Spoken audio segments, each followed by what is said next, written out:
দীর্ঘ 15-16 বছর পরে স্বতঃস্ফূর্তভাবে ভোট দিতে যেতে পারবো, এটাই আমার আত্মতৃপ্তি। কি হয়েছে, আমি তো ভোট দিতে যাচ্ছি, এটাও আমার জন্য একটা কর্ম, এটা আমার উৎসব।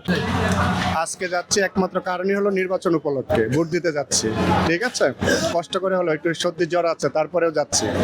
নির্বাচনে আগামীকালকে গাড়ি বন্ধ থাকাতে আমরা অনেক খুশি, ভোট দিব অনেক উৎসাহ মনের ভিতরে।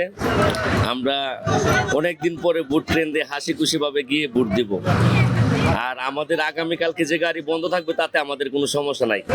নির্বাচনের জন্য আমরা ভোট দেওয়ার জন্য আমরা মানে অনেক খুশি। আজকে যাচ্ছি একমাত্র কারণই হলো নির্বাচন উপলক্ষে ভোট দিতে যাচ্ছি। ঠিক আছে, কষ্ট করে হলো, একটু সর্দি জ্বর আছে, তারপরেও যাচ্ছি, যেন হচ্ছে এরা ভোটটা ভালোভাবে দিতে পারি। তো রাখবে এর জন্য ভালো করবো, তাকে ভোট দিতে চাই। বাংলাদেশ নিয়ে কথা বলবে, বাংলাদেশ নিয়ে চিন্তা করবে, বাংলাদেশের মানুষের নিয়ে কথা বলবে, তাকে ভোট দিতে চাই। ঠিক আছে, কোনো অন্য দেশের এজেন্ডার কোনো ভোট দিতে চাই। চিন্তা ভাবনা যে ভালো কাজ করবো ওটা দেখে অন্য ওরকম লোকেরাই ভোট দেবো।